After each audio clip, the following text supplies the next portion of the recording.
Hi, everyone. I'm here. Had a little trouble with some of the technicals tonight, but I'm here. And I'll be starting shortly. As soon as I share a little.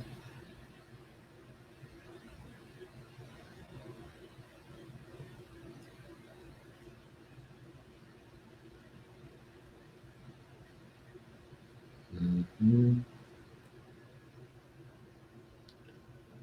Hi ho, hi ho.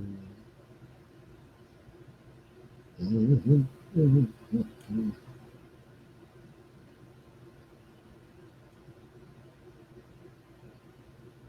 Can you hear the people sing? Singing the song of angry men. It's the music of people. Be slaves again.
Hi. Well, I see everybody's here. At least a lot of people are here. Thank you all for coming. Okay.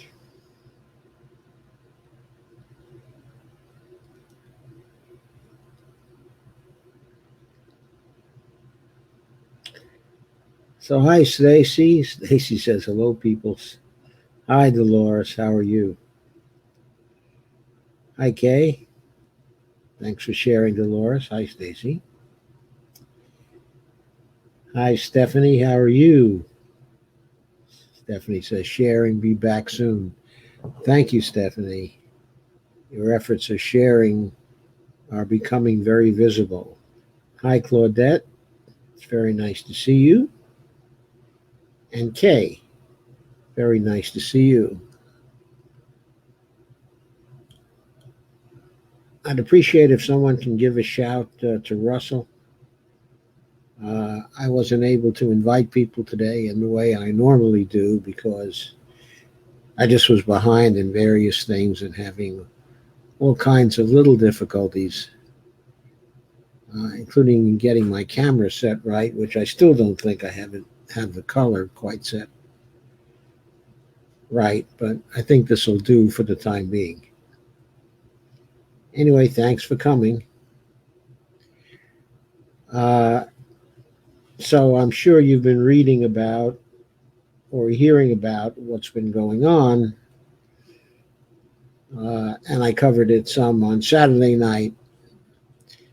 Trump had sent federal armed forces, probably from the Department of Homeland Security, maybe from ICE as well, and they were sent to Portland. And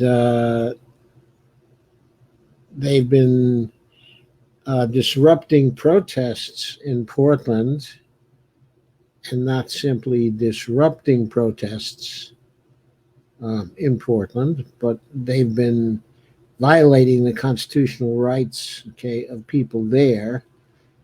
And they've specifically been picking up people off the streets without identifying themselves, basically kidnapping people, stopping them from exercising their rights of free speech, and free press.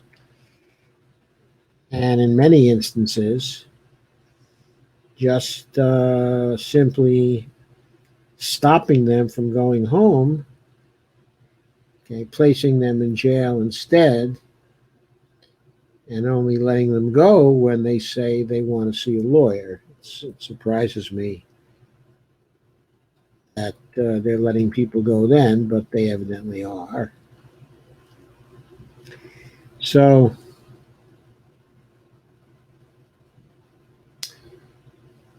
we're in a situation now where we're seeing Trump basically exercising the powers of a police state and using the police state against the American people. So this is a very hard fascist move that is going on right now. And we see it, and we know about it, and there's been a lot of news about it as well. So let's cover some of the news about it, and let's ask what we can do, what is going on, and I'll begin to share some articles.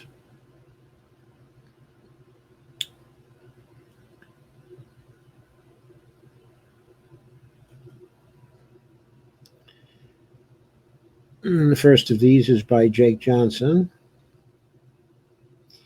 in Common Dreams.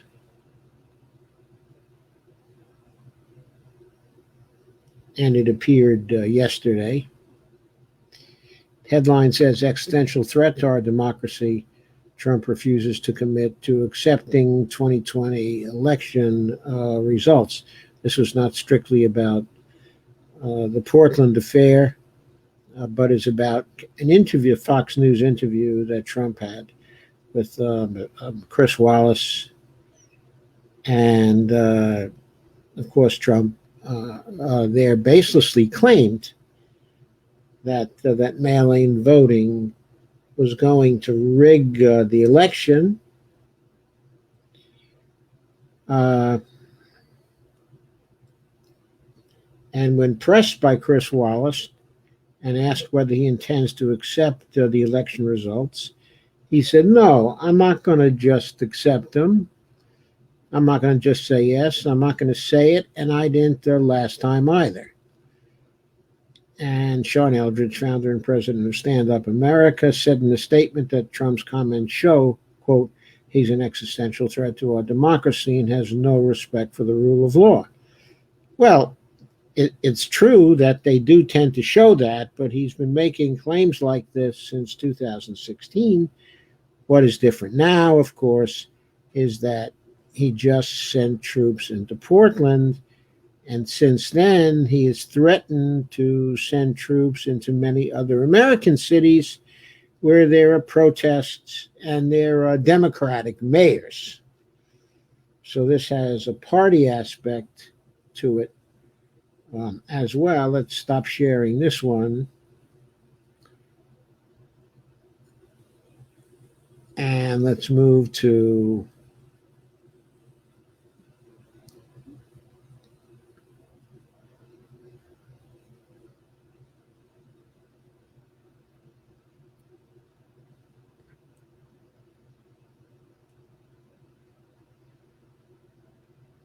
and let's move to this article by Juan Cole from Informed Comment.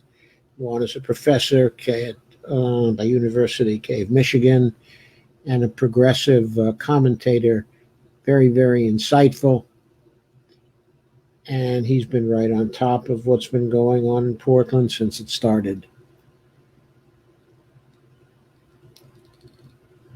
And he had an article on the 18th, actually, on Saturday night, when he said Trump's secret police whisked Portland protesters into unmarked cars, but allowed right-wing armed but people from the militia to invade Michigan State House. And of course, since he's a professor at the University of Michigan, he was very keyed into this comparison. It's a justifiable comparison. And he comments on a report by Ryan Haas and Conrad Wilson at Oregon Public Broadcasting, who reported on the federal agents with no name tags pulled at least 2 persons off the street in Portland without obvious probable cause and put them in unmarked vehicles, and so on. Calls attention to this, of course, and plays a clip from Oregon's KGW, the public broadcasting station, I believe, in Portland.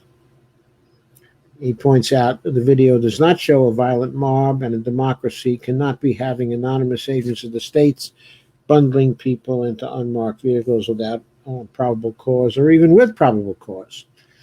The ACLU has filed a lawsuit against the federal agents in Portland, and I went over that, of course, on Saturday night.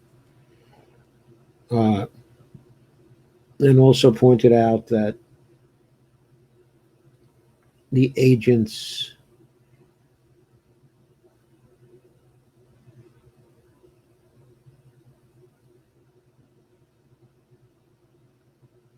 are indiscriminately using tear gas and rubber bullets and acoustic weapons against protesters, journalists, and legal observers. Federal officers also shot a protester in the head on Sunday with a rubber bullet, fracturing the person's face and skull. That one, is something I wasn't able to cover on Saturday night.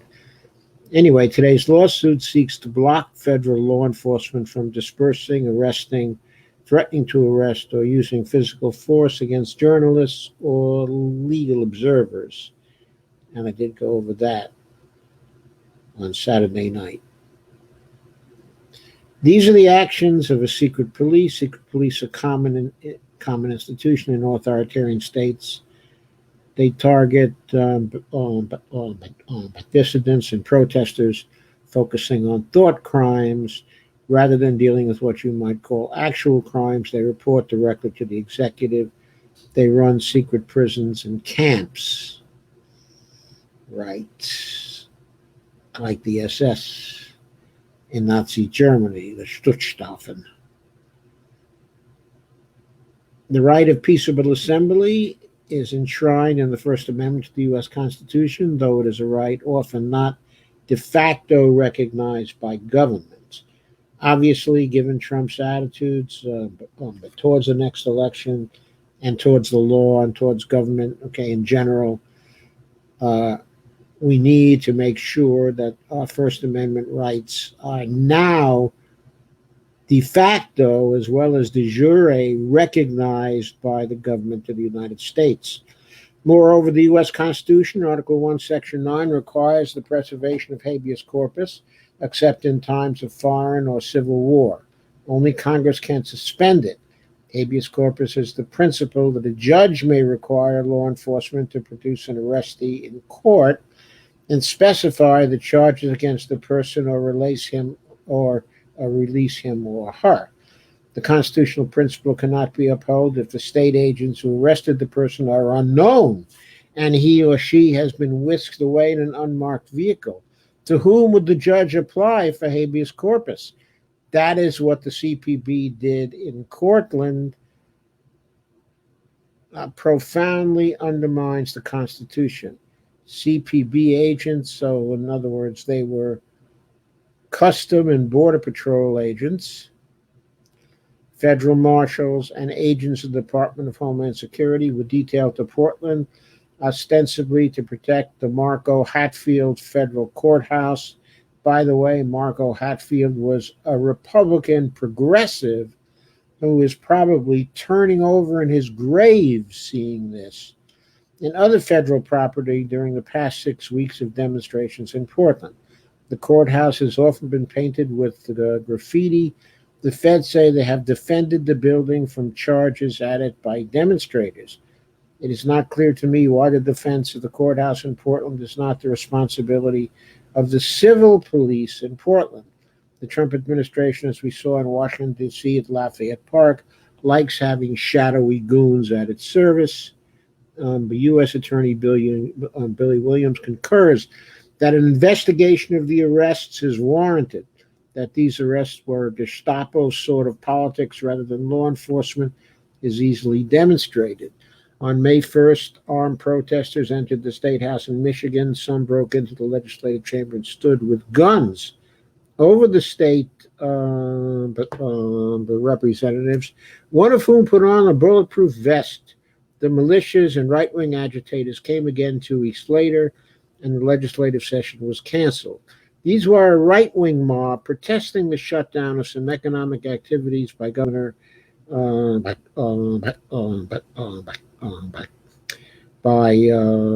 Governor Gretchen Whitmer as a mitigation measure against the coronavirus. As a result of Whitman's measures, the state of Michigan is a substantially better place than the slavishly pro-Trump Deep South this July. Trump had encouraged such lawlessness, tweeting, quote, "Liberate Michigan," unquote. You will notice that no CPB agents were flown out to Lansing to defend the State House from this potentially violent armed mob. None were hustled into unmarked vehicles by nameless federal agents. The difference in response to two protests demonstrates conclusively that the CPB agents in Portland were functioning as Trump's secret police, since they were only concerned with suppressing dissent when it was dissent against the policies favored by the president. It is not about a neutral rule of law for all.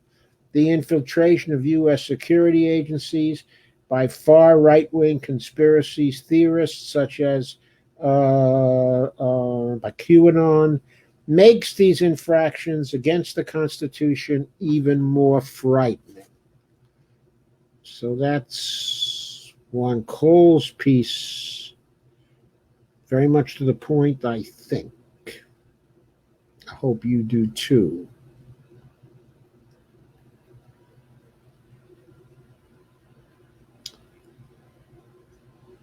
And on July 19th, Sunday, in an article by Doug Brown called "The Constitutional Crisis in Portland," this was originally written for Speak Freely, ACLU. This is the announcement by the ACLU that they're taking the administration to court. I've been documenting violent and militarized police response to protests in Portland for more than 4 years. But nothing prepared me for the unrestrained brutality, says Doug Brown, I've witnessed and experienced in recent days. Night after night, since the police killing of George Floyd, people have been taking to the streets to demand an end to racist policing and a new vision of public safety for our community, one that protects the safety of our black community members. Police in Portland, who have their own history of killings, have been meeting those demands with violent attempts to silence the protests. Repeatedly, police have indiscriminately fired tear gas and other munitions into peaceful crowds and have hit journalists and legal observers with batons and flashbang grenades. This response has been escalating tensions in the community. A black-led community organization called Don't Shoot Portland, in partnership with the Oregon Justice Resource Center and other civil rights advocates, first sued and successfully blocked local police from using tear gas. The ACLU of Oregon filed a lawsuit that prohibited police in Portland from dispersing, arresting, threatening to arrest, or directing physical force against journalists or legal observers. Several other lawsuits followed. While some federal officers had already been in the streets, we now have additional militarized special ops officers occupying the streets of downtown Portland, bent on inflicting pain and terror on people who believe Black Lives Matter. Federal agents, including those from Trump's Departments of Homeland Security and Justice, are terrorizing the community, threatening lives and relentlessly attacking protesters demonstrating against police brutality. Now, the militarized federal agents have flouted court orders protecting the rights of protesters from local law enforcement attacks, using sharpshooters to maim people, and deployed the tools and tactics of the military, including sonic weapons and tear gas. Black Lives Matter protesters in Portland have been shot in the head with kinetic impact bullets, swept away in unmarked cars, and repeatedly tear gassed by federal agents. These government-issued weapons are funded, well, it says, with our tax dollars. We all know here that they're not funded with our tax dollars, but that's a favorite kind of meme that people use. Even they are with government dollars. These government-issued weapons are funded with our government dollars. That is absolutely true. Dollars created by the government. Even more federal agencies appear to be doubling down on these harsh tactics, saying they will not leave the streets of Portland and will take their disturbing practices nationwide.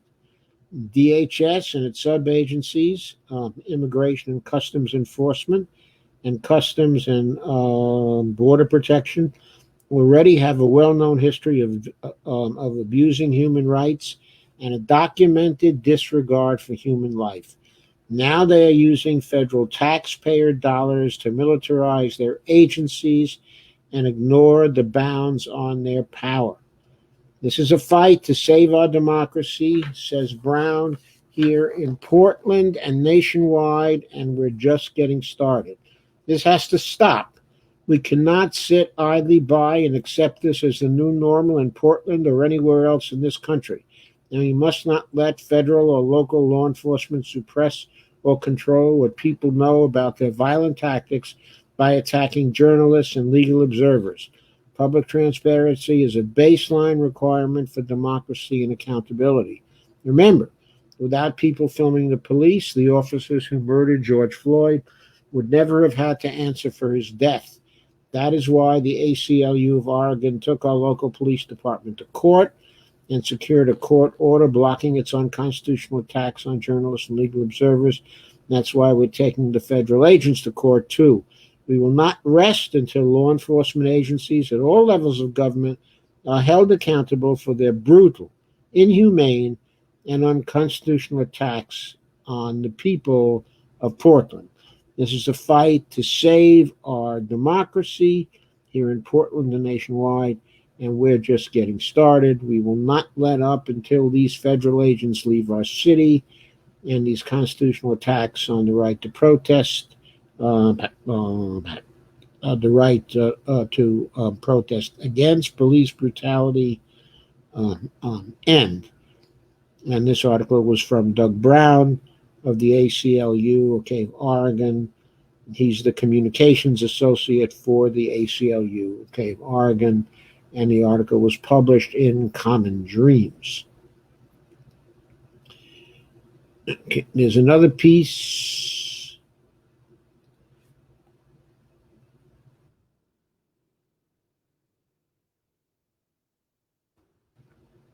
Sorry, let me bring it up.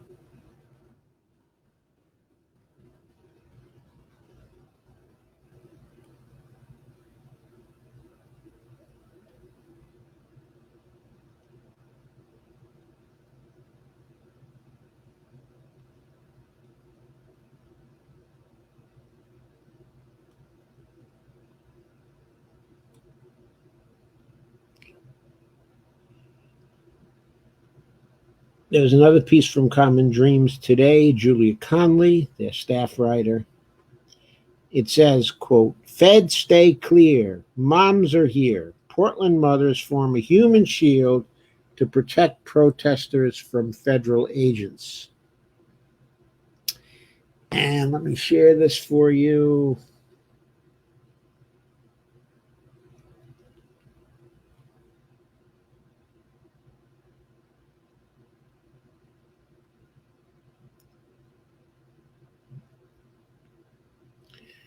There's a picture of the moms there.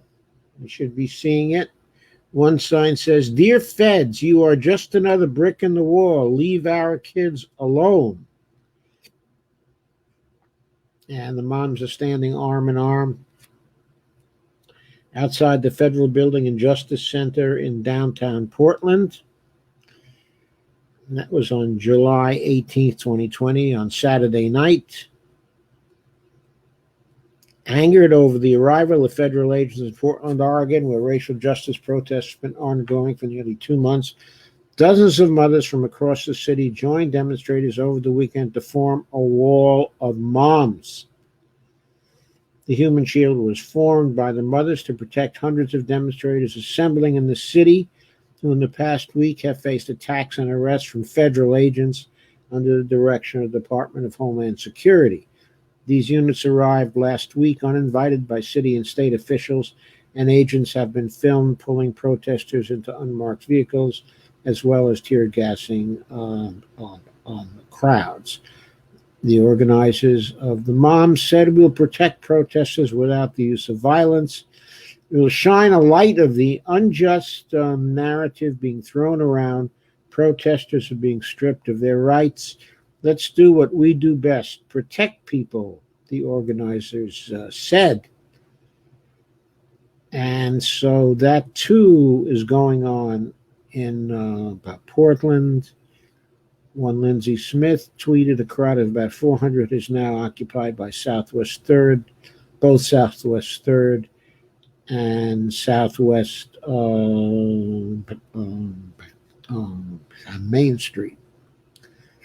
All three fences are still up, and there's some short videos there." Organizers reported the moms were among the protesters who were tear gassed Saturday. Despite the violence, an even larger group of moms showed up Sunday night, assembling at the Multnomah County Justice Center with many of the moms dressed in yellow.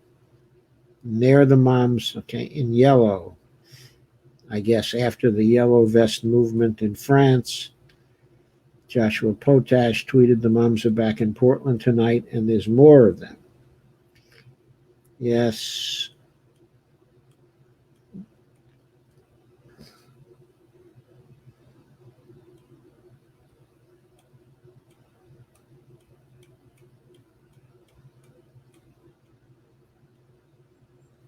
Okay, and Bo, the fifth column, of course, has pointed out that what the feds have done in this instance is very much against the manuals they all read, which say if you do the kind of thing to protesters, okay, who are unarmed and who've been doing nothing but speaking, what you'll get is a bigger crowd the very next month. And though the fifth column, of course, is completely right, and that's what's happened.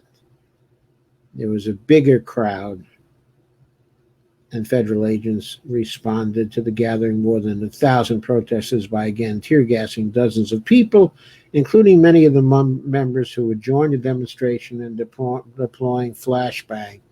And deploying flashbangs.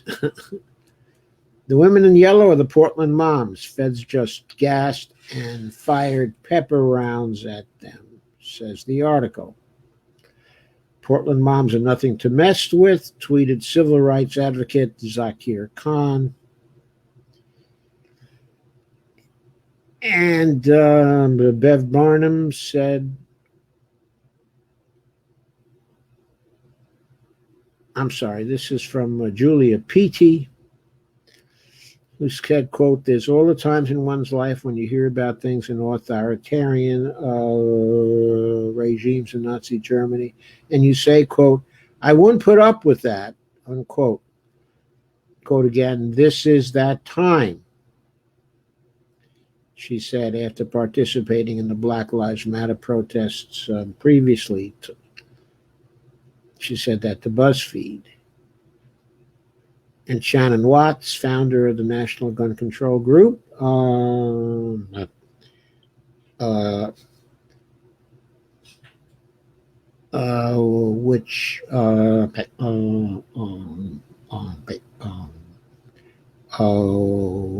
which is Moms Demand Action, was among those who applauded the mothers for sacrificing their own safety after witnessing the violence perpetrated by the federal agents. Shannon Watts tweeted, American moms are always on the front lines because if we lose our children, what else do we have to lose? Portland moms stand on the shoulders of BIPOC moms advocating and resisting for decades with little recognition and more danger.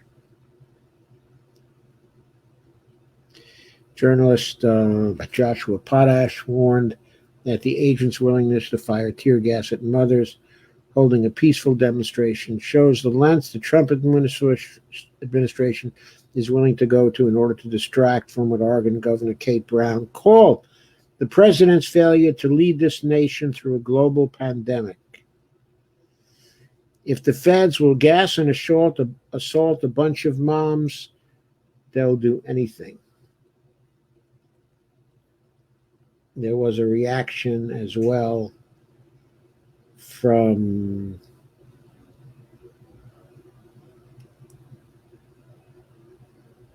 Alexandria Ocasio-Cortez. Let me see if I can run that down again.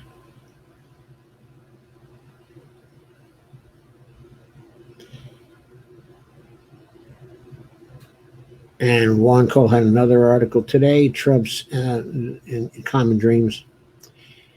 Trump's cynical and deeply dangerous re-election ploy, sow chaos in U.S. cities. This is what fascism looks like. It spares no one.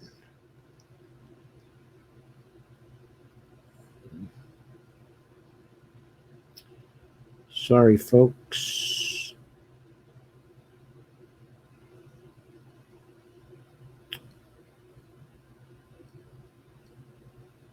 Just trying to scroll here. Part of Trump's re-election strategy is to scare the white suburbs, which polls show have soured on him, with, quote, urban, unquote, violence.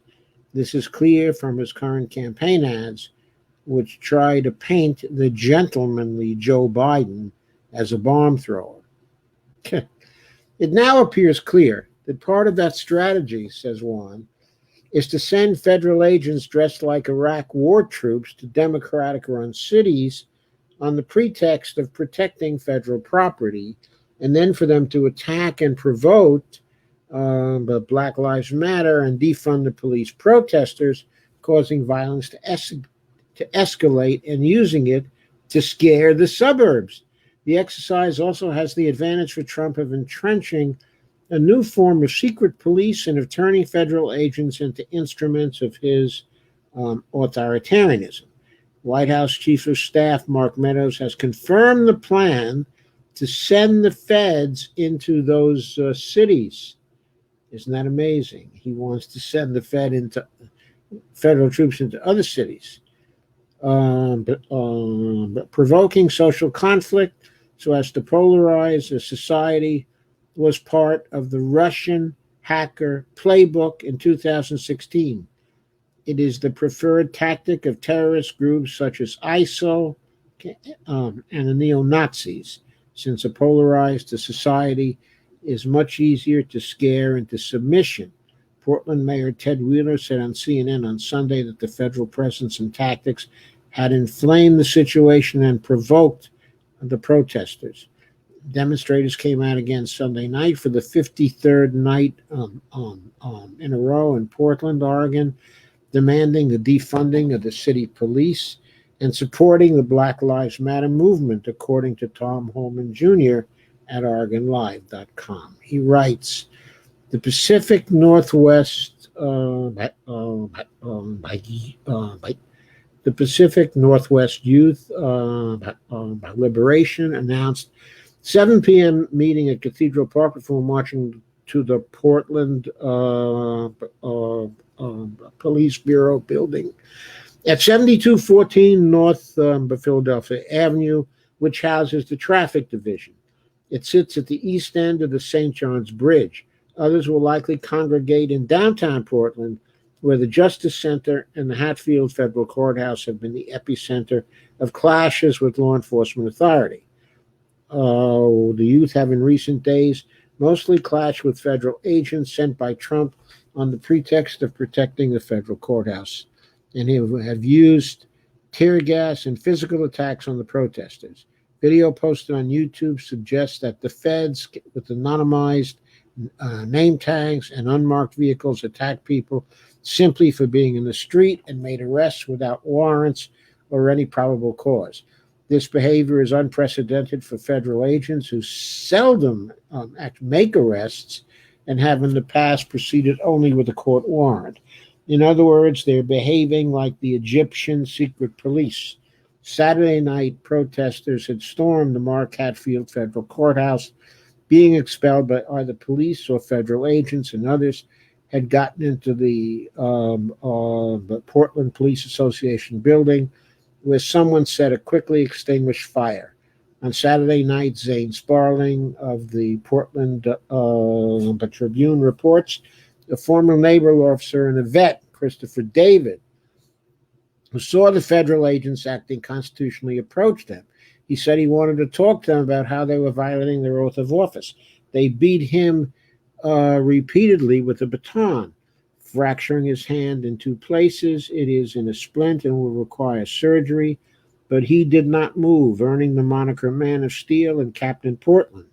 Then they pepper sprayed him in the eyes twice, and he retreated, stinging and half blind. He says he could have been killed. No wonder that federal agent did not want to wear a name tag. Mr. David had every right to be on that street in front of the courthouse. Mr. David is an example of how Trump's scheme can backfire on him. Instead of a scraggly protester to scare the white suburbs with, his goons came up with a former commissioned officer in the Navy whom they have put in the hospital for standing on the street. This is what fascism looks like. It spares no one. This is what fascism looks like. Keep that in mind, please. This is what fascism looks like. And we also heard from Alexandria Ocasio-Cortez. With bill to mandate identifying info on officer uniforms, AOC says U.S. should not have secret police, quote unquote.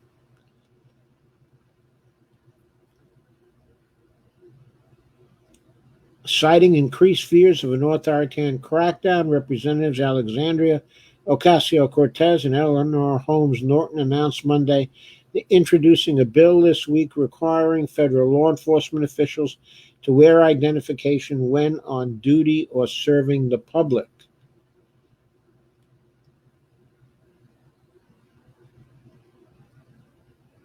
Federal agents are expected to head to cities around the country over the next few weeks.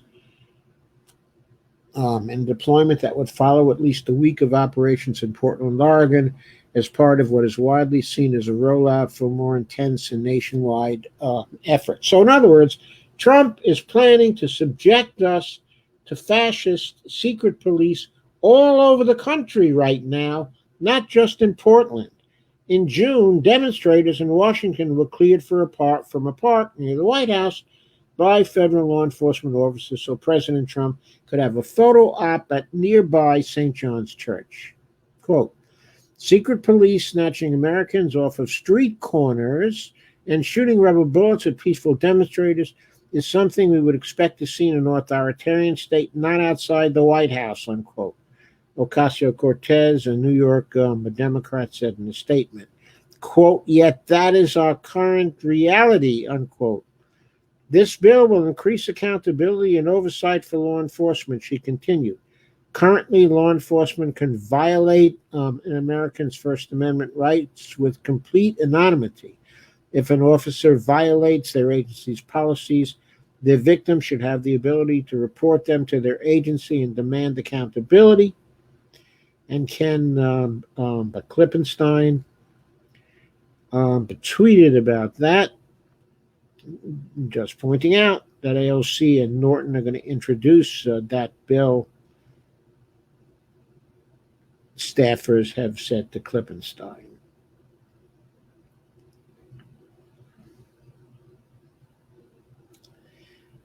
The bill is in a PDF, and the link to the PDF is given in the article by Alexandria Ocasio-Cortez. Okay. Again, you'll find this article in The Common Dreams. I didn't put this one in the description. I just noticed it now as we went on. The bill would require on-duty federal agents, said Klippenstein, to display not just the name of their agency, but also the individual agent's last name and identification number. It would also mandate a new form of oversight for the Justice Department, requiring its Inspector General to conduct by routine audits to ensure compliance with the legislation. The results of these audits would then be reported to Congress. It's absolute insanity. This isn't the basic requirement already, tweeted journalist Adrian Crawford. You bet. Government Accountability Project, Deputy Director of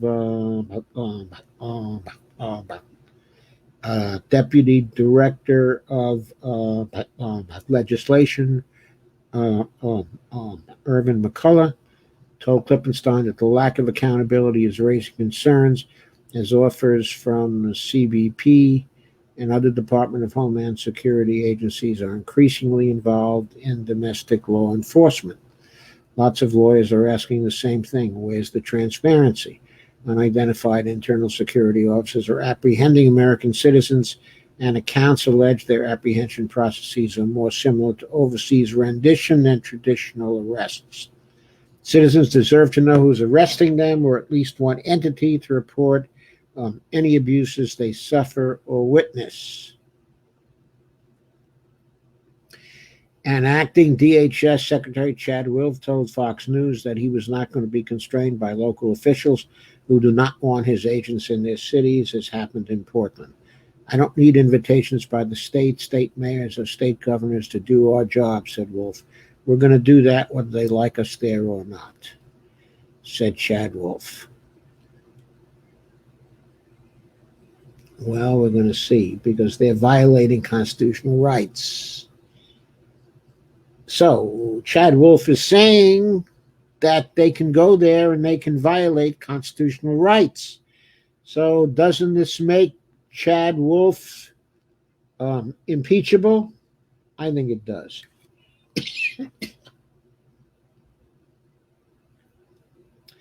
Attorney Max Kennerly welcomed the Ocasio-Cortez Norton bill.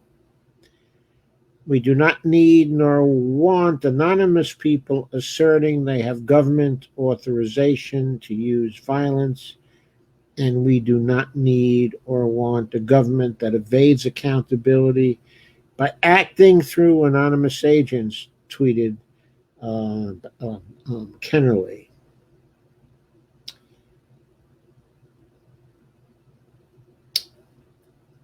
Further, having giddily praised the fantastic job by federal goons in Portland tear gassing moms, medics, reporters, and stubbornly peaceful protesters, Trump Pinochet is now making a decidedly fascist threat to invade other American cities to protect them from violent anarchists painting on the sidewalks, though social media shows endless video of rabid riding police.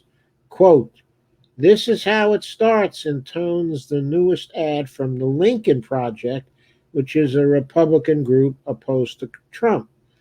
A few days ago, it seemed over the top. The ad seemed over the top. Now it's not. And there was an article again on Common Dreams on Sunday by Amy Zimmett, Abby Zimmett, a further columnist. It's entitled "In They Came for the Drummers, Chanters, Chalk Artists, Trash Pickers, the Balloon Carriers, the Bike Helmeted Moms, and Naked Athena." And there they were, having having giddily praised the fantastic job his unwanted federal goons have done in Portland, tear gassing moms, medics, reporters, and stubbornly peaceful protesters against racial injustice, our wannabe Benito is now threatening to invade other American cities to protect them from violent anarchists painting on the sidewalks, with Chicago reportedly slated as their next target. Maybe because lots of black people there. The escalation of Trump Pinochet's decidedly fascist actions comes with justifications that would be laughably flimsy, if anything at this point, except Sarah Cooper, was still remotely laughable. Chad Wolf, his perfectly named acting thug-in-chief, argued, "I don't need invitations by the state mayors or state governors do our job. We're going to do that whether they like us there or not," citing the horrific crimes committed during the city's rampant, long-lasting violence in a document that reads like a Monty Python skit. Violent anarchists graffitied the Terry Shrunk Plaza, etc. Little Benito, meanwhile, is feverishly ranting in his usual fourth grade syntax. "This is worse than Afghanistan by far," quote, unquote. And quote again, "This is worse than anyone's ever seen. These aren't protesters, they're anarchists. These are people that hate our country," unquote. He should know. Thus, we do now have the grossly underreported spectacle of unnamed, unbadged, unaccountable hoodlums in camo combat gear and unmarked vans wildly tear gassing and pepperballing engaged citizens, city officials, medics, media, support tents, people drawing with chalk on sidewalks, peculiarly-minded patriots grilling riot ribs amidst the tear gas, and marchers wielding chant signs, masked drums, balloons, umbrellas, dance moves, little picker-uppers, and other weapons of peace. They include the Bike helmeted wall of moms who turned out in growing numbers in hopes of protecting peaceful citizen right to protest, by now a quaint idea. We want to look like we're going to Target, like normal people, said their organizer. They got tear gas too, though an indomitable mom fashion. They also began sharing anti-tear gas recipes online. They were also joined by a dramatic naked Athena, a lone woman wearing only a mask and cap, who emerged from a tear gas and struck yoga poses before the stunned goons. They eventually shot pepper balls at her feet, but she didn't seem to notice, and for a moment, wrote one admirer, the forces of destruction were abashed, quote unquote. Meanwhile, the protests have grown, as has the hashtag police state. This weekend, the Lincoln Project released a new Holocaust echoing ad about the coming of fascism titled This Is How It Starts. A few days ago, it seemed over the top. Now, not so much. Not so much. And there are pictures. Thugs bravely combating graffiti.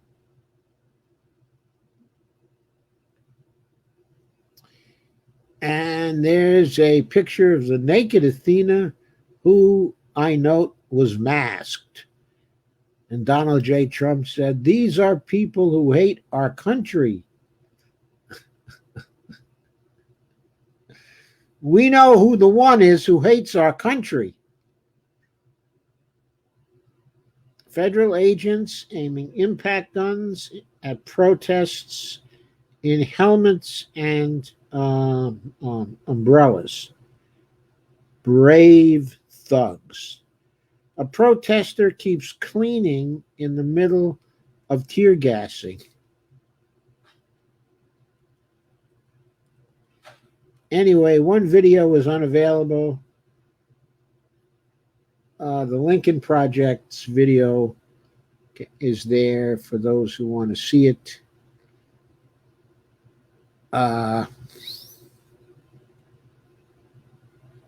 Yes, this is a big outrage, and causing lots of protests. Another Common Dreams article covered directly the Navy veteran Christopher David. John Kelly wrote this one. No tactics, just seemed like a gang, he said. Just seemed like a gang. So let's take a look at this. No tactics, just seemed like a gang. Navy veteran speaks out after attack by secret police in a viral video viewed nearly 10 million times. That was as of today. As of earlier today. It was viewed 10 million times. And there is the Navy veteran getting pepper sprayed by the brave federal thugs.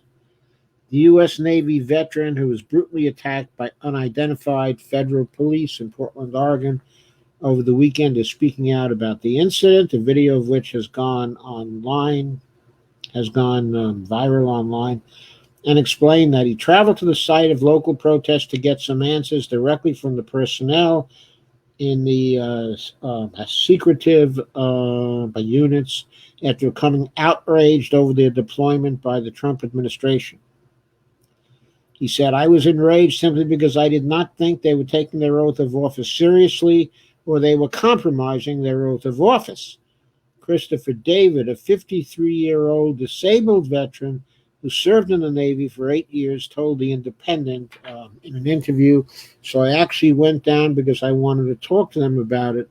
The assault caught on film by local journalist Zane Sparling, as of this writing, viewed more than 9.6 million times on social media, shows David withstanding several blows from one officer before another pepper sprays him in the face from close range.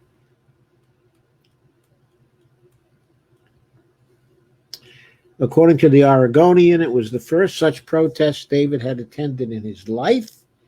As the newspaper reports, David was home watching television on Saturday, the 52nd straight night of protests in the city, is getting angrier by the moment when he learned that unidentified federal officers had been sent to Portland by President Donald Trump to deal with local protesters. I thought the clothing would be a shield. Turns out it had zero effect. They didn't care. I stood my ground at that point and just stayed there. I did nothing provocative. They just started wailing on me with batons, and I let them, David told the Independent. I probably could have taken a lot more baton blows if they had not sprayed pepper spray all over my eyes. David said after several hours of listening to speeches but not seeing the federal police units that had spurred him to attend, he was just about to get on a bus to leave the protest area late Saturday night when the officers suddenly appeared. He said, at that moment, literally a bunch of guys came out of the courthouse and ran into the street.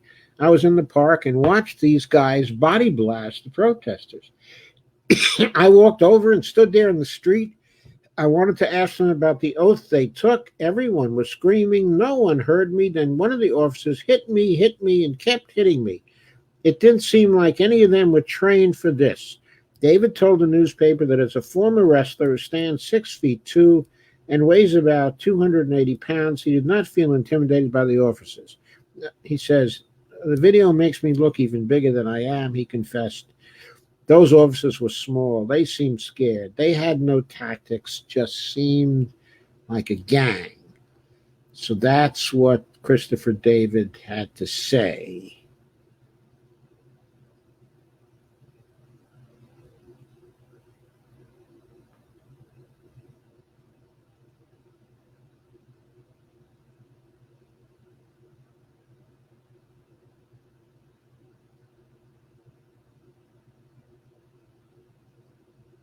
Sorry, I'm trying to bring up something here.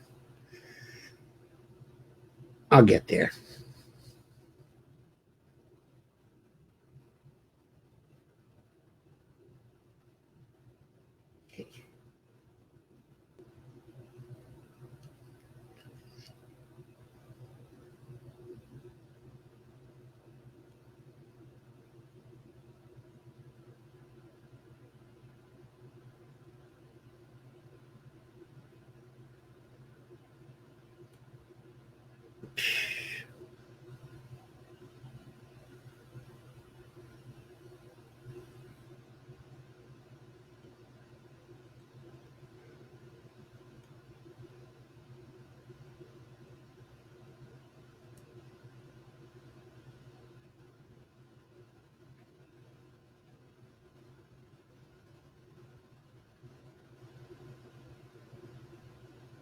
Sorry, there it is. Took a while, but it's up there now. So this one's by Jessica Corbett. It was published today, and the headline is Trump threat to unleash secret police in other U.S. cities slammed as a scheme to steal the November election.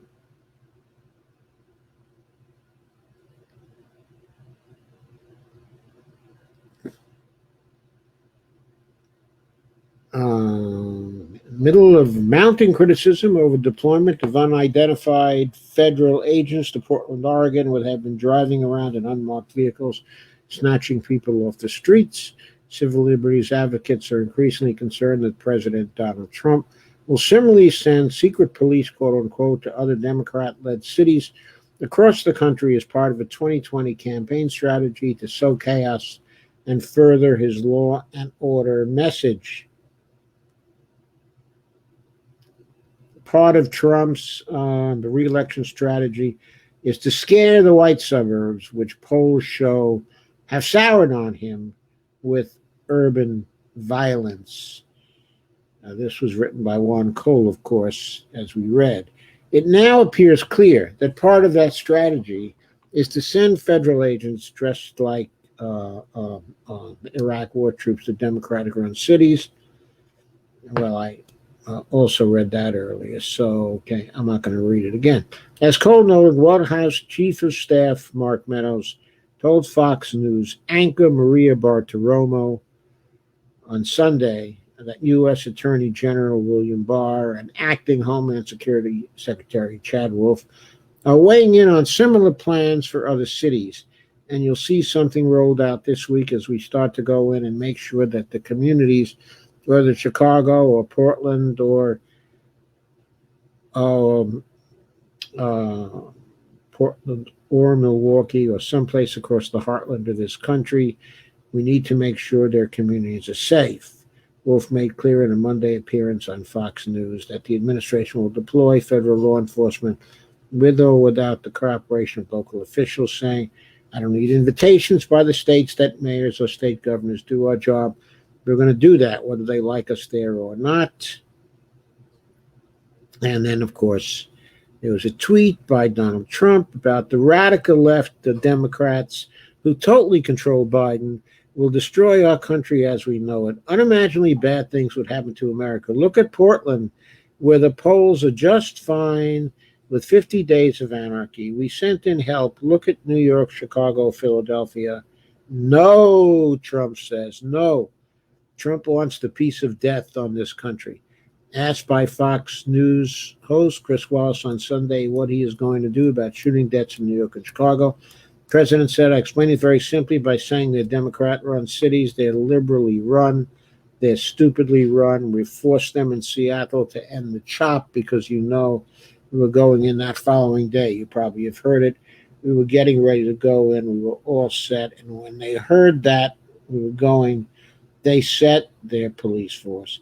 Chicago Tribune reported Monday the U.S. Department of Homeland Security is crafting plans to deploy about 150 federal agents to the city this week. In response to the administration targeting her city, Chicago Sun-Times columnist Lynn Sweet wrote Monday that if Trump sends a Portland-style action to Chicago, it would represent a dramatic escalation between Trump and Mayor Lori Lightfoot regarding how to deal with the city's ongoing battles against gun violence and demonstrations against racial injustice and police brutality. Sweet also framed the potential military response to Black Lives Matter protests in Chicago, sparked by Minnesota police killing of George Floyd, as part of the president's effort to win in November, writing that Chicago is one of several liberal Democratic-run cities targeted by Trump in coordination with his re-election campaign to reinforce his message that he is for law and order while framing rival Joe Biden as soft on crime and anti-police. And Robert Reich has made some similar observations to Warren Cole and what's behind what Trump is doing. So I have a question to ask. And I should mention before I ask that question, there is some resistance forming from by Jeff Merkley,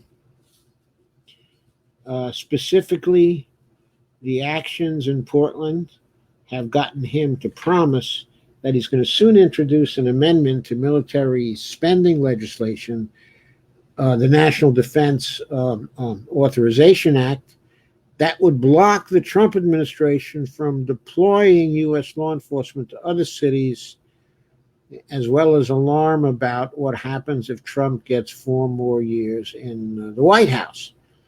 So, there's going to be an amendment to the NDAA and hopefully it will only pass with that amendment if it passes at all.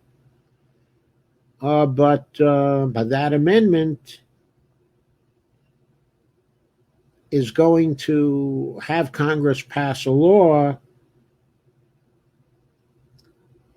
that is going to block Trump administration from using troops in that particular way. We don't know if that amendment is going to pass, But even suggesting that amendment brings to mind, okay, another possibility, specifically, why are they passing the NDAA without first requiring the passage of a people's stimulus bill by the Congress of the United States? Why not hold the NDAA bill hostage until a proper people's stimulus is passed by this do-nothing Congress? Why not? But that's really a distraction from the topic, okay, of tonight. We have here a constitutional violation that is clearly fascist, that represent sufficient grounds to impeach but Trump.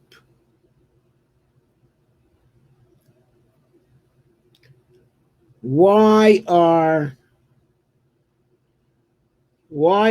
we not getting any action?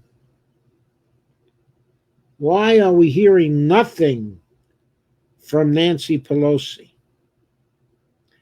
Where is Nancy Pelosi in all this? What is she doing?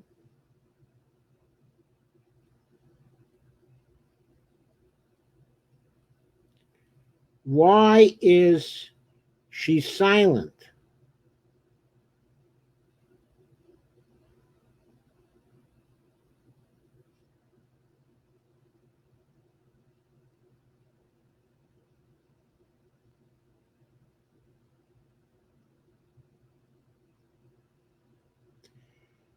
Why is she allowing this to happen?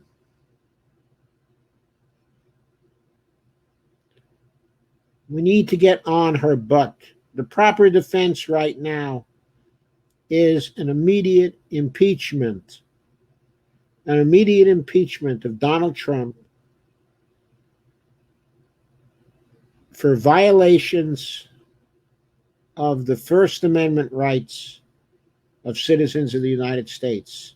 If anything is a high crime and misdemeanor, that is a high crime, okay, and misdemeanor.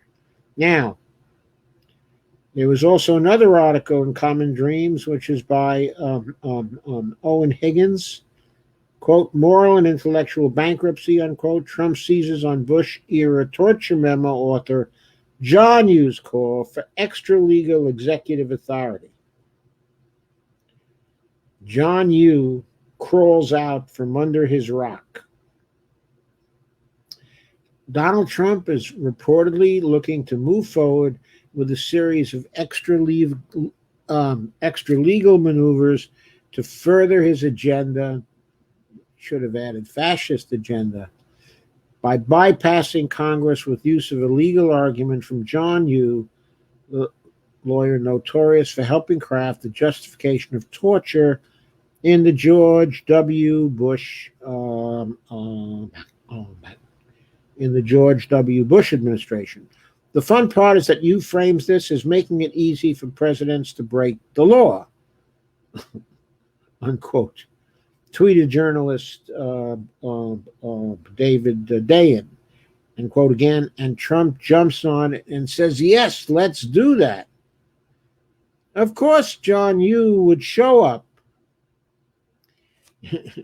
And John Yoo makes the case that in the Supreme Court ruling on DACA, that this is a license for the president to skirt the law. Okay, according to Axios, which broke the news of the new White House strategy Sunday evening, the president is relying on a legal argument in an article Yoo wrote in June for the National Review after the Supreme Court's Department of Homeland Security versus Regents of the University of California ruling. The court upheld President Obama's 2012 Deferred Action for Childhood Arrivals program, which Trump had attempted to repeal without setting up a new regulatory framework to replace it. Therefore, you argued, the court ruled the White House can use its own discretion on enforcing the law to effectively set policy. As you wrote, suppose Donald Trump decided to create a nationwide right to carry guns openly.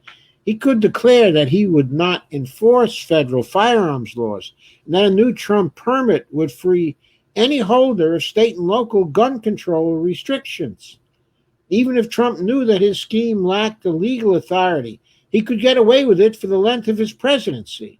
And moreover, even if courts declared the permit illegal, his successor would have to keep enforcing the program for another year or two. What nonsense that is. Well, Axios editor Sam Baker noted that interpretation was a somewhat strange reading of both procedural history and the law. The White House appears to be taking it seriously. Of course, fascists take fascists seriously. John Yoo is a notorious fascist lawyer. Critics noted the reappearance of Yoo in making the case for expanded presidential powers and expressed regret that Obama, upon taking office in 2009, did not take action to hold the Bush administration accountable for its crimes. Absolutely. The reappearance of excuse me, sorry, disgracefully still employable torture advocate John Yoo is a good reminder that this time people need to be prosecuted, unquote. Tweeted Matt Duss, foreign policy advisor to Bernie Sanders. Matt Stoller said, quote, John Yoo is a psychopath, unquote. And, quote, George Bush was at least respectful of democratic norms, are inconsistent, says Matt Stoller. The involvement of you in the president's latest scheme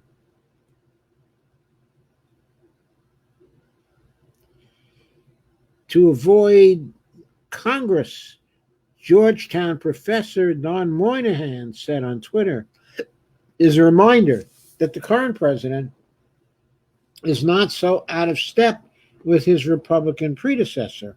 Quote, the centrality of John Yoo and his message that SCOTUS makes it easy for presidents to violate the law reminds us that there is a lot of continuity between the Bush and Trump administration, including an almost limitless view of executive power, unquote, said Professor Moynihan.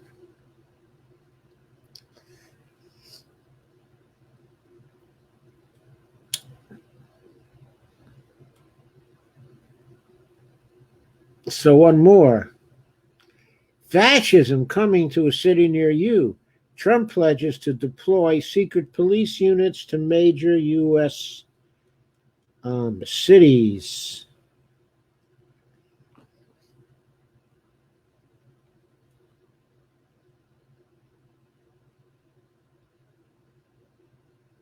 That was by Jessica Corbett. The president also praised federal agents for doing a fantastic job in Portland.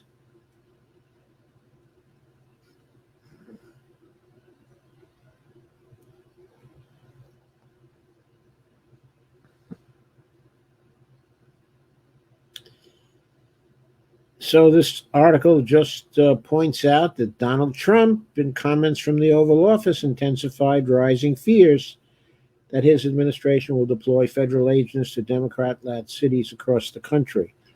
Trump told reporters that in cities which have seen Black Lives Matter protests, but since the Minneapolis police killed George Floyd in late May, police are restricted.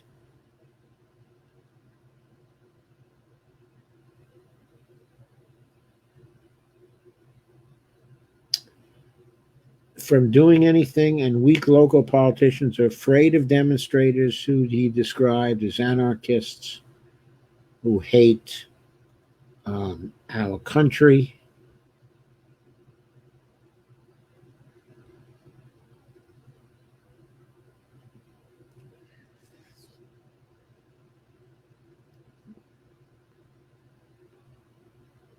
And he said, quote, "I'm going to do something that I can tell you," unquote. Unquote again, and we're not going to let this happen in our country, all run by liberal Democrats.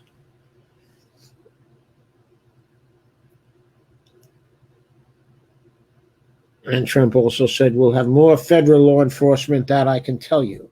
In Portland, they've done a fantastic job in a very short period of time, no problem."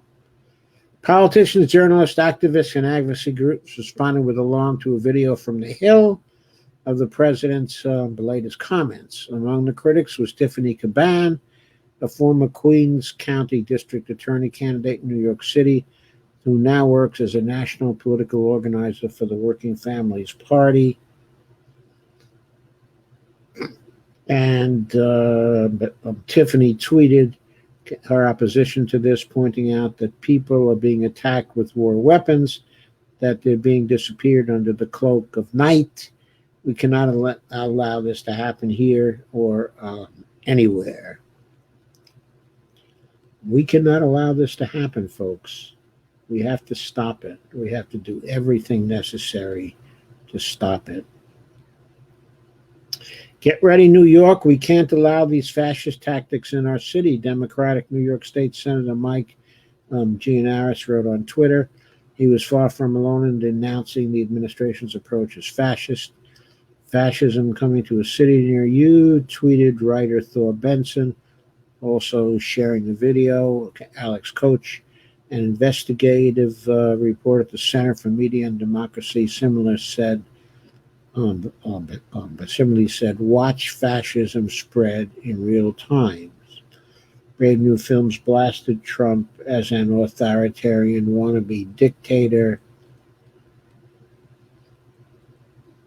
And Rashida Tlaib declared in a tweet, "They'll have to arrest me first if they think they're going to illegally lay hands on my residence." Charles Booker, who narrowly lost the Democratic primary race in Kentucky last month to take on Senator Mitch McConnell, gave a similar response on Twitter. He mentioned also Breonna Taylor, who was shot to death in March by Louisville police officers while she was asleep in her home. "We are standing against out-of-control government because of our love," he wrote. "We love Breonna, we love our home, we love our families, and we love ourselves. Trump and Mitch can spew hate all they want. We won't back down. If they set foot in Kentucky, they'll have to arrest me first." So that's the way people are responding. Again, why are we not hearing from Nancy Pelosi? Why are we not hearing from Chuck Schumer? Why are we not hearing from Joe Biden? Why are we not hearing from the supposed leaders of the Democratic Party about this fascism? Why are they not protesting against this fascism? Why is there not an immediate impeachment of Trump by the House of Representatives? I want to leave you again with that particular thought. This is an open violation of the Bill of Rights of the Constitution by the President of the United States, and a further statement of his future intention to violate the Bill of Rights in cities all across the United States run by Democratic mayors. This is not about the rule of law. This is about repressing people in cities run by Democratic mayors in order to show people that Democratic mayors and Democratic governors cannot protect them against a fascist federal government. That is what we're looking at right now. We're looking at a government turning to fascism in real time, and leaders in the Congress will not do anything about it. not just Mitch and Kevin McCarthy on the Republican side, but leaders on the Democratic side will not do anything about it. Why not? Why won't they do anything about it? What is wrong with them? Don't they care about even the forms of our democracy? I know this is an oligarchy, but it's an oligarchy with a possibility to transform back to democracy as long as we have our civil liberties and our civil rights. That's what Trump is trying to take away right now. He's trying to put the final brick in the wall of fascism. That's what he's trying to do. Sandy Dex has shared. Thank you, Sandy. And Kay says, Michael Brooks died suddenly today. Another progressive voice gone too soon. I liked him a lot. But what happened to Michael Brooks, Kay? And what happened to Michael Brooks?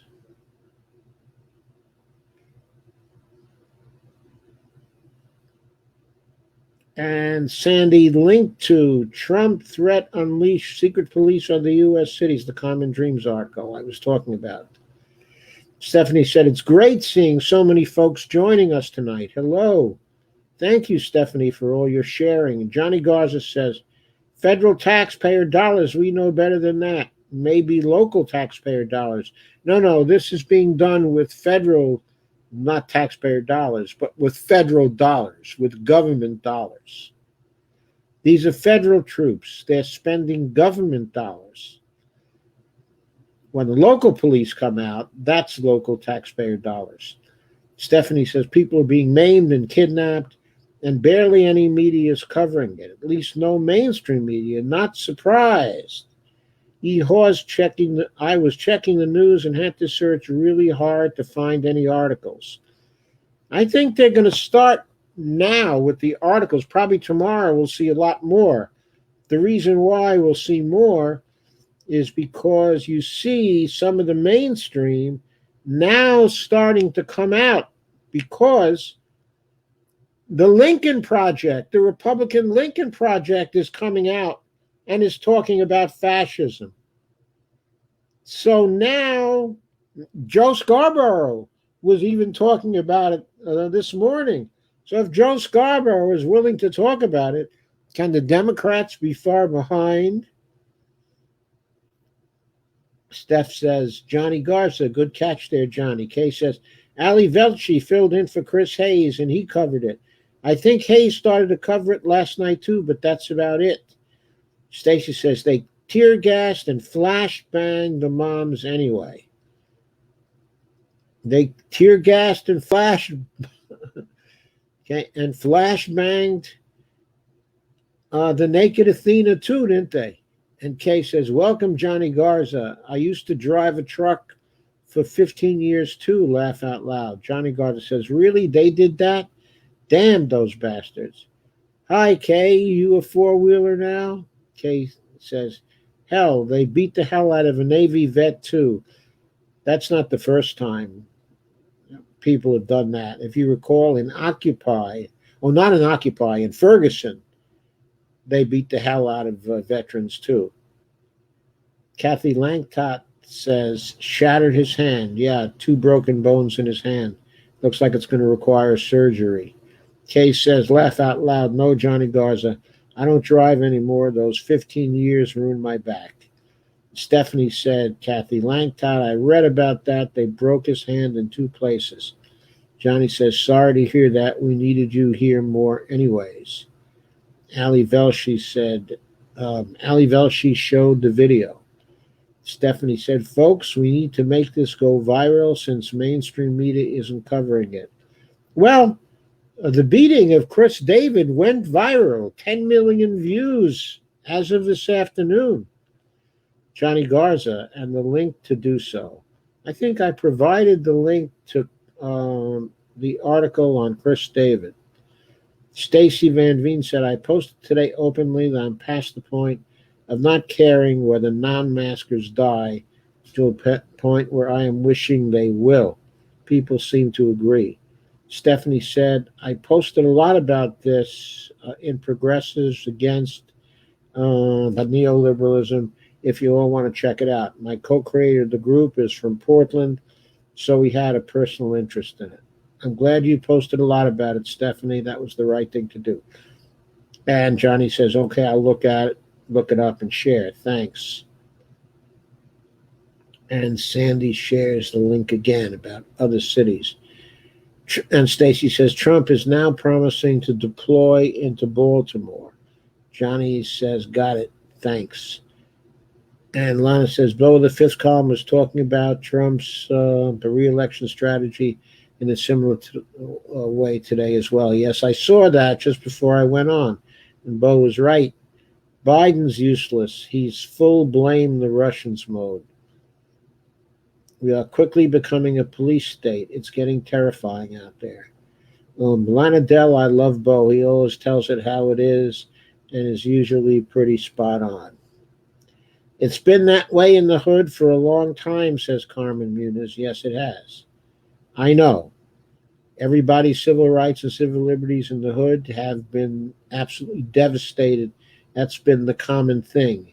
And every time there's been a progressive movement that shows up, they violate civil liberties and civil rights too. But that hasn't been a generalized attempt to create a fascist state. What Trump is doing now is part of that. I checked out Joy Reid's new show for a couple of minutes, and guess who her guest was? Hillary, SMH. That's very interesting, but what was Hillary talking about? Was she going out after Trump? Was she going out after Trump for fascism? Stephanie says, K. Clark Ryan, are you really that surprised? Laugh out loud. And Facebook said, the links to the videos should be on this. I put links into the description. Okay, not to everything I've covered tonight, because I put on a number of things on the spur of the moment. But many of those links are on there. Kathy Langtot says, anyone know why they decided to send feds into Portland specifically? It was a trial run. A trial run. I think they simply picked out a state with a Democratic governor and a city with a Democratic mayor that had been continuously, where the people had been continuously protesting for some time. Michelle Centino says Joy Reid is a POS. And Stephanie says, Kathy Langtot, that's a very good question. Stacy said, officially, the reason was graffiti. Kay says, I know, but had to laugh anyway. Hooking her to Biden is not a good idea, laugh out loud. Stacy says, or graffiti. Carmen says, all this is because of the DNC and HRC. And Kathy Langtot says, Stacy Van Veen, I'm a terrible speller too. Evelina says, hi, this is also distressing. Kathy Langtot, me too. I depend on autocorrect a lot. Laugh out loud. Kay says, hi, Evelina. And yes, it's distressing. Evelina says, being an empath physically hurts. I can feel the pain and fear. I haven't been sleeping well. I have had more headaches, than usual. Yeah, Bonnie had some problems getting to sleep last night. Evelina says, take care. You're needed. Carmen says, CIS, private security, have been harassing and violating people in my area since at least 2003. Same fascist tactics, no badges, they don't give their names, and apartment complexes simply let it go on. You're not even allowed to stand outside and talk to your neighbors. If you call a taxi, you have to stay inside until they come. Kathy Langtot says, WTF, is that in Portland as well? Evelyn says, I wasn't aware. Which state are you in, Avril? Avril says, Carmen says, Florida. Kate says, there you go. My youngest daughter is there too and is hating it too. Carmen says, yep, Homeland Security, ICE, and the likes are the true thugs. Case has been expanding on our civics lessons lately a lot. Laugh out loud. Okay. Remember, AOC from the beginning has been calling for the abolition of ICE, the abolition of the true thugs. Sandy says, well, at least she wore her mask. And Carmen says she lives in an apartment complex too, doesn't she? Yep, in Fort Lauderdale. Evelina says, Athena was something all right, wasn't she? Shades of Lady Godiva. The nude Athena was shooting her base chakra at the fascists. Sandy says, but they didn't specify where she wore the mask. Well, there was a picture of her that I just showed, which showed her in a mask. She was either wearing a mask or wearing a beard. I don't think she had a beard. Stephanie says, God, Donald is a clueless, moronic, hate, Patwiki. He may be, but he's a very, very dangerous one. Carmen says, so she's probably miserable as hell. Kathy Langtott said, reminds me of the woman who sold nudes and donated the money to help with the Australian fires. Carmen says, General Mattis and veterans are trying to organize against this tyranny. That's very good, but what really needs to be done is for the military to rise up and to disarm ICE and Homeland Security right now, and Customs, okay, and Border Patrol as well. Demilitarize them right now, because they're the ones who are violating their constitutional oaths. Stacy said, can you imagine if old, fat, and ugly grandmothers like me did the Athena shtick? That would have them running. I'm afraid not. I think it would just it would just give the older ladies a face full of tear gas. Carmen says, how horrible, poor David. Joanne said, hi, I'm late, completing my absentee ballot. Stephanie says, those secret police thugs are heartless bastards. They are. We don't even know at this point if they're government troops. They might be she. That is XE, she.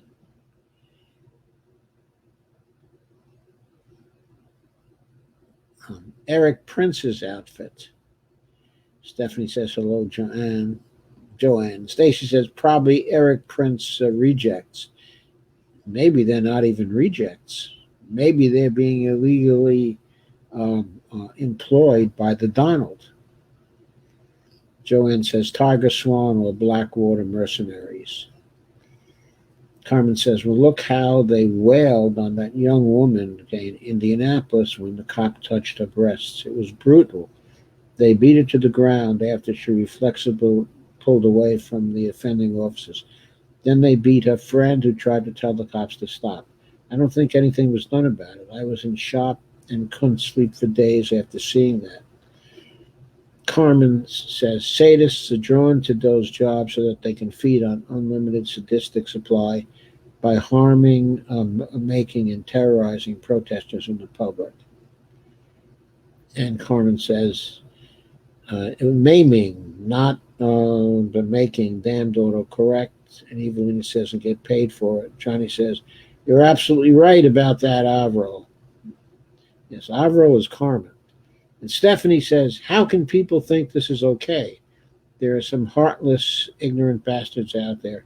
I don't understand how people can still defend Trump, a.k.a. the Grope tornado, after everything that he's supporting and causing what's happening in Portland. It's inhuman. And Carmen says, and get paid for it. Okay. And libertarians, though, will say, You see how the Fed is overlapping their power. I respond by what government? We lost that over 30 years ago. Neoliberals have taken over. That happens to be a libertarian in ideology. This is more than libertarian. This is fascism. I'm drinking chamomile tea trying to calm my nerves about this neo-fascism taking hold. Authoritarian dictatorship in 4 years. Carmen says, chamomile tea sounds a good idea. I think I'll make some before bed. Evelina says, libertarian only when it suits them, I guess. And Stacy says, the teabaggers love being told what to do. They aren't self-starters and are not creative types. Authoritarianism suits them fine. Yes, says Avril, they're drunk on fantasy ideology and really just want attention to sound edgy. Johnny Garza says, gotta go, you all. I'll have to watch the rest later. Rob says, hey, Yoda. Hey, Rob. How you doing? I'm pissed. I'm continuously pissed. And Michelle Santino says, right, where is Nancy? What is she doing? Nancy is eating designer ice cream somewhere. Catherine Tokarska says, that must be a rhetorical question, because Nancy Pelosi is heartless with ice water for blood. If Donald Trump takes over, Nancy Pelosi is going to be the first to go. Good question, Joe. They should pass the stimulus first. Nancy busy eating ice cream as usual. She's got her own agenda, screwing over bathed people, screwing over the people. Michelle Santino says impeachment and removal. Nancy Pelosi can't do the removal. That's going to be up to Mitch. Evelina says it is. Still got to call her out, though. Avril says is correction. Stacy says Nancy is old, too old. She's comfortable with big fat refrigerators, and the balance in the house is the way she likes it. RBG is too old as well. Takes a large amount of hubris to think you are not replaceable. There's always somebody better and smarter than you are. Lord of the universe, these people are gritty fucks. Well, it's a lucky thing we have RGB in there still. It's a lucky thing she is not gone. Of course, she probably should have gone during the Obama administration. Early in the Obama administration, so we could have gotten somebody else in there. Mitch couldn't have kept it vacant for 4 years. And Joanne says, the military should be storming the White House and removing the cabinet. Well, actually, the military has sworn to uphold the Constitution. If it were to storm the White House and remove the president for violating the Constitution, it would be fulfilling its oath. It would also be a coup d'etat, because the proper procedure in that case is impeachment. Nancy said something today about Trump is out of here, whether he knows it or not. What I think she's saying is that the people are going to rise up, and are going to vote against him. But there may not be any kind of reasonably honest vote if he takes over the cities and prevents people from voting. If he has troops in all the cities,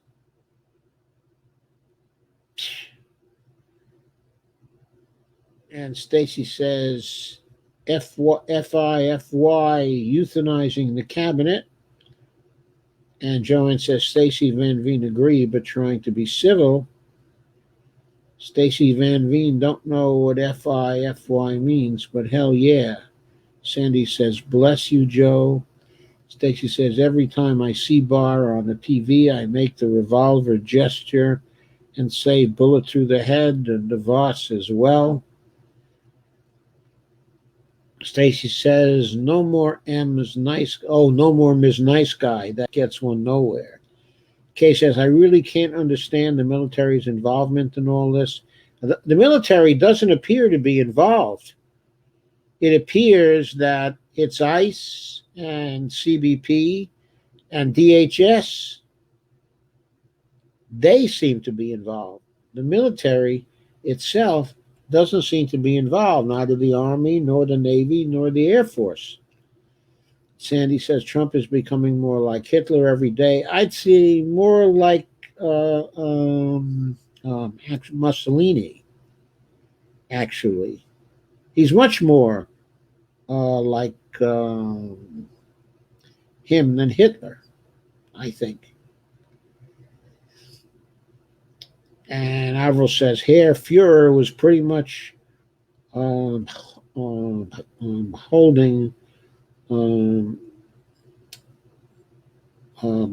his rallies were like the Nuremberg rallies.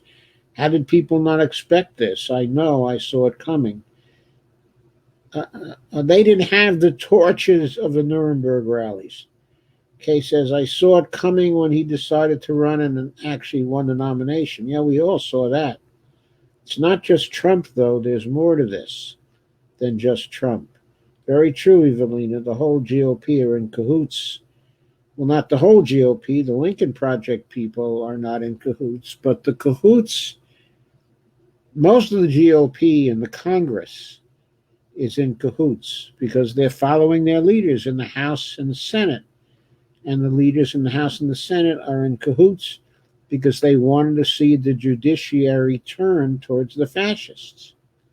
Stephanie says, Evelina, upon true, there is something larger going on here. Sandy says, because they're all the same. That's why we don't hear from them. And beyond, perhaps.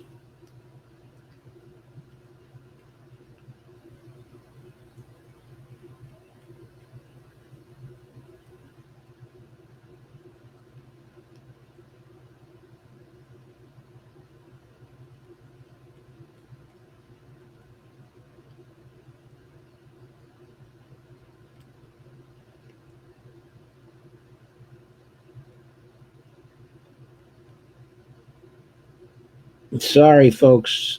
I scrolled down too fast.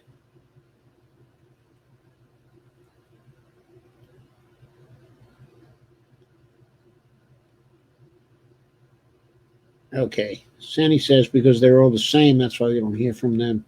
And then it says, behind perhaps. Stephanie says, excellent comments tonight, some great conversations. Avril says, well, they're not standing against fascism because they want the corporate neoliberalism that comes along with the program. Stephanie says they won't do anything about it because I feel it's a distraction from something worse and bigger. Sandy says a sudden illness. Avril says corporate domination. Avril says, so where are the kidnapped protesters now? Evidently, they were released when they said they wanted to see a lawyer. Kay says, I'm not sure, it hasn't been really said. What happened to Michael Brooks? Maybe Sam Sater will say something tomorrow on the Majority Report. Maybe. Mehdi Jafari says Facebook censored to the woman chalk painter in a totally savage way after it was posted. No trace of it anywhere. Well, it's on YouTube, I guess. Avril Mano says, I'm sorry, Stephanie says, Avril Mano, I read most were held for a couple of days and released. Those who weren't beaten. Lana says, I was watching the convo catch on the ground. They were tear gassing through midnight West Coast time. Wow. Steve says, I was watching It's a Mad, Mad, Mad World. I'll rewatch this later.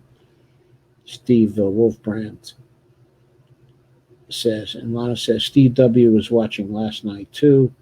Steve Gonzo said, Brooks' team announced his death was unexpected and due to a sudden medical condition, but the statement did not provide more information as to the medical condition in question and the time of his passing. Oh, I'm so sorry to hear about that.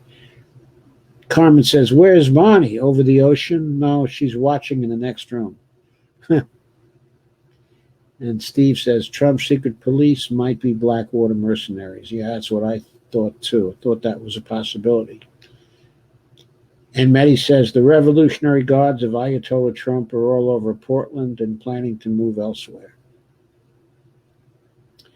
And Steve says, okay, it's funny, AF. Avril says, oops, Bonnie, sorry. That's right, you spelled it right this time. And Joanne says, heard Trump is going to send troops to Chicken, too. Sandy says, hi, Steve. And Joanne says, Chicago, not Chicken. Steve says, hi, Sandy. Avril says, those chickens are going to pluck that fascist bald. Mehdi Jafari says, but what the hell are you reading, Twitter? Evelina says, why so secretive about the medical condition? Avril says, he's reading this response comment thread. Steve says, big crowd tonight. Avril says, I wonder if Trump supporters have any clue what they're supporting.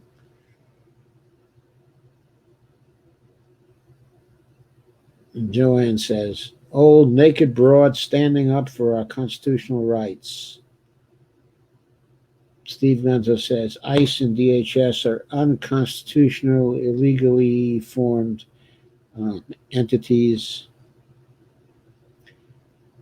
Evelina says, Evelina puts thumbs up and she says, I have my doubts. Steve says, hi, everyone. Joanne says, hi. Evelina says, problem is they don't know that they don't know. Steve says, I made the comments, woohoo, laugh out loud. Steve says, I hope the army drags out Trump.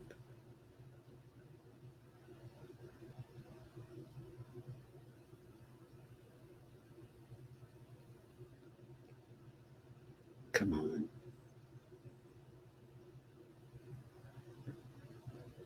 By his hair. That would be a sight on the evening news. Avril says, DT kind of looks like Mussolini.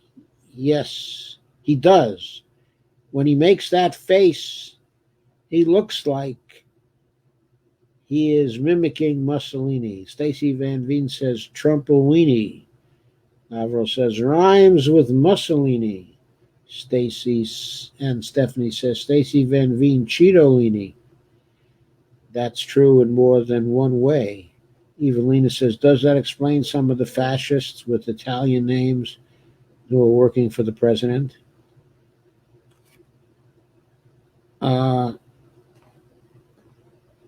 Such as, who are some of the Italians who are working for the president? I know Scaramucci was working for the president, okay, at one time, but Scaramucci was too reasonable, so he got fired. And he doesn't appear to be a fascist either. And Steve Wolfbrand says, convo couch on the ground in Portland, very courageous. Yeah, Fiorella is courageous. And maybe Pasta too. I don't know if Pasta's there. I think if Fiorella's there, maybe Johnny Tsunami is there too. Evelina points out, but Pelosi is an Italian name, laugh out loud. I know. And Pelosi's family was a very Italian family. But her family was actually the D'Alessandro family of Baltimore. And Kay says her name was Nancy D'Alessandro. And Kay says, I've been watching this country go downhill my whole life, but even I never thought I'd see it this bad. Avril says, noteworthy question. 1048, Stacy says, like the Cooch? Cuccinelli, yeah. Gee, Cuccinelli. I forgot about Cuccinelli. Former Attorney General of Virginia. Yeah, disgusting individual. I know he's a fascist. Clear fascist. Steve says, we ain't seen nothing yet. Carmen says, oh, God, there are more. Well, there's more.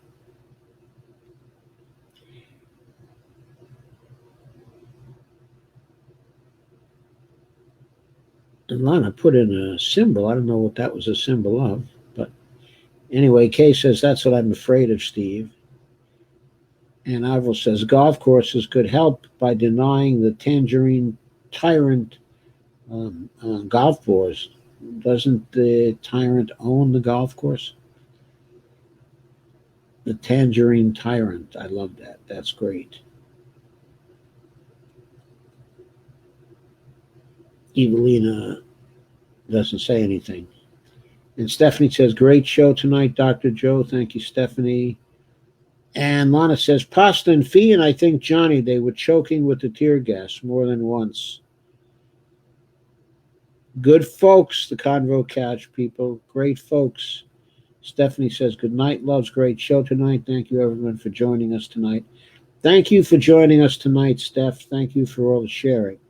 Steve says, yep, all three. And Evelina says, Florida Governor DeSantis. Yes, Florida Governor DeSantis. And Stephanie says, see you all tomorrow. Steve Wolfbrand said, FedEx guy suicided. Oh, wow. And Sandy says, but do you think the people will rise up against Trump and do what the people did to Mussolini, his girlfriend / wife?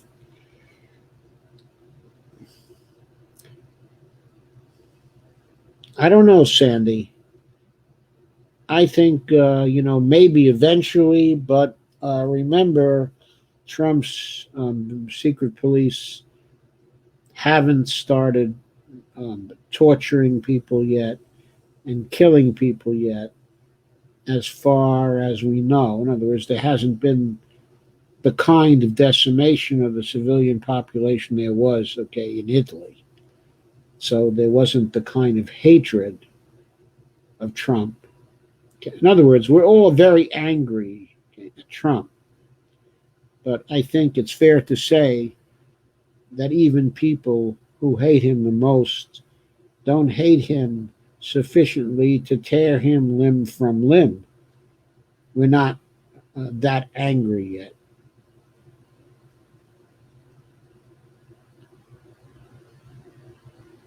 And Dolores says, good night, Stephanie. And Avril says, oh, yeah, and Mar-a-Lago rats. But seriously, we can all read the comments, right? Evelina asks, was he suicided? I don't know. Avril says, maybe the military is mum because they want that huge military budget. No, I don't think so. I don't think the military is motivated so much by the huge budget as we think. They didn't ask for that much money. They didn't ask for that much money. They didn't think they needed it. Steve says, I don't really know. Seems very strange. Kay says, I think so, Evelina. Steve says, a real Deutsche Bank money laundering investigation would bury many from the top down. Evelina says, I know, your lips are sealed. Not my lips. Okay, everybody. I think, having gone through all the comments, it's time for me to go. So thank you for coming, and thank you for listening, and thank you for staying with me, and thank you for being here. And I will see you next time. I do want to remind you, though, my Patreon account is at www.patreon.com /Joe _ Firestone.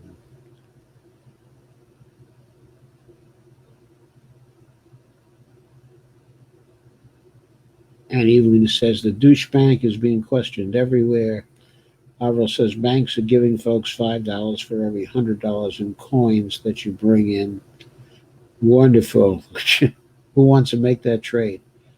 Sandy says, thank you, Joe. Steve says, good night. Sandy says, good night, everyone.